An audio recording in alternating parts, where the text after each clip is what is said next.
Hey you, perfect soul.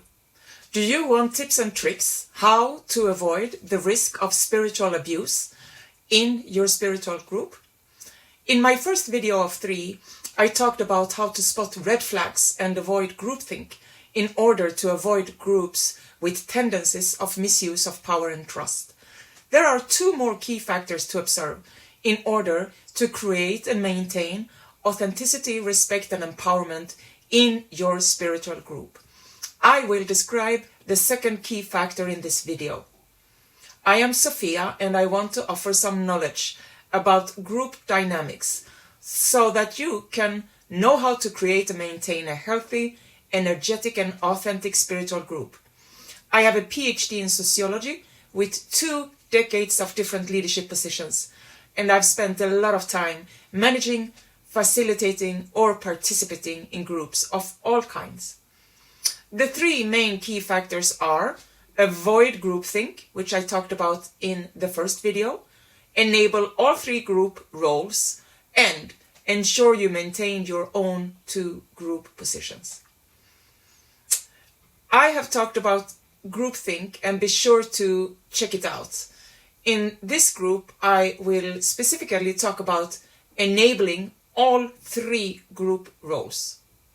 There are 3 different kinds of roles in groups. It is not the formal roles we talk about here, like head of department and employers or facilitator and clients. This is informal roles, which will slowly manifest itself when the group has started to form. When I talk about groups in this perspective, I assume that the group have an agenda of some kind, for instance, meetings every week or month, where they discuss and decide activities and tasks.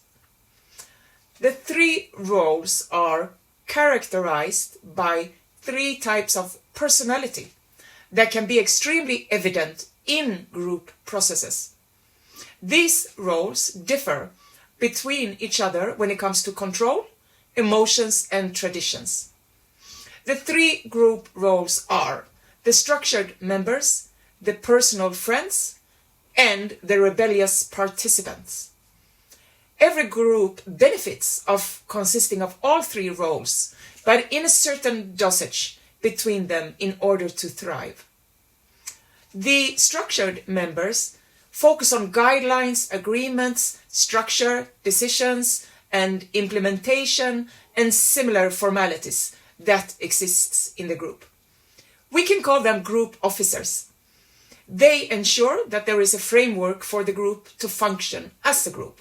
Meetings, decisions, and policy documents are important for the members who have this role.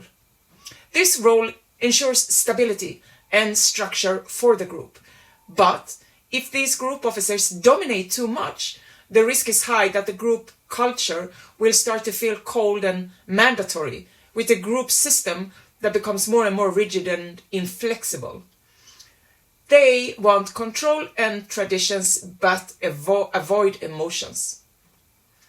The personal friends are more concerned with ensuring that all participants in the group feel included and that the group climate is safe and comfortable.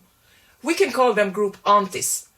They care about social relationships in the group and that there is time to talk. They prefer to talk about the heart of the group instead of the mind of the group. This role ensures that the group fulfills an important emotional purpose for its members. But if the group aunties dominate too much, the group culture will turn into a complex family dynamic, or maybe even a family drama, where a meeting can be spent on discussing hurt feelings instead of planning activities. They prioritize emotions, accept traditions, but avoid control. The rebellious participants are the headstrong individualists who may not fit quite as smoothly into the group as the other 2 roles, but are just as important. We can call them wild cards. They guarantee with their presence that groupthink is not developed, since they disagree or question most things the others in the group agree upon. With wildcards, a cult-like mindset cannot exist because they will immediately spot the tendency. The wildcards can also offer innovative ideas, even though some ideas may be too crazy. This role ensures the expansion and the fresh, innovative mindset of the group. But quite obviously, there is, with the dominance of wildcards, risk of constant rebellions and anarchy. They don't accept either control or tradition, but have no problems with emotions. An appropriate dosage of the three roles in a group is approximately 40% group officers, 40% group aunties, and 20% wildcards. If there are 10 of you, there should be a maximum of 2 wildcards, since a higher degree of them may create insecurity and imbalance. Too many group officers may create coercion, punishment, and control, while too many group aunties can create constant coffee breaks and therapeutically colored meetings. Let the group officers be responsible for planning the agenda for meetings and be responsible for documentation and all that. But for every meeting, there should be at least 2 activities that the group aunties are responsible for and 1 activity that the wildcard will manage. The 2 activities that the group aunties should manage is, first, the startup procedure for the group, and second, the mood breaks during the meetings. The startup procedure we can call circle of trust, and that could be beneficial to have before every meeting when all participants share their status, feelings, thoughts, etc. It is vital and authentic to be clear about where you're at as an involved participant in your group. Maybe your dog is sick at home and you worry, and to express this can be an opportunity for you to get some relief from the tension of worry, but it can also give the others possibilities to understand you better. The mood breaks are not really coffee breaks, but instead need to stretch your legs, get some distance, especially if the discussion at the meetings have gotten a little heated.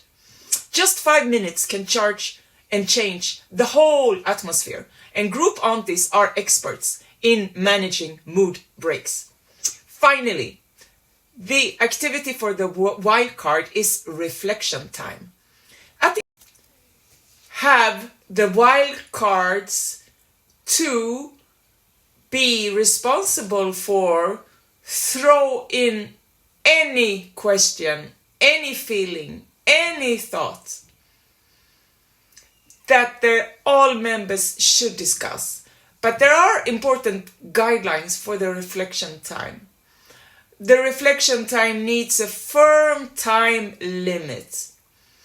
It should not be more than maybe 15 minutes. It is important to manifest this time of creativity as something else and only a part of the original group meetings. It's also very important to avoid getting too caught up with only talk about future changes.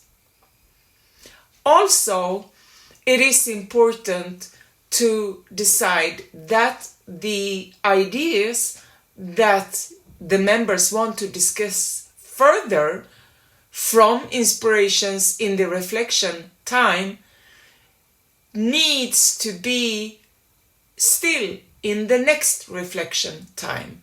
That is, new ideas cannot be put in the normal agenda because that can increase the risk of the group losing its focus. So, this was the 3 group roles. I hope you have enjoyed and liked this video. Like it if it's authentic to you. Bye.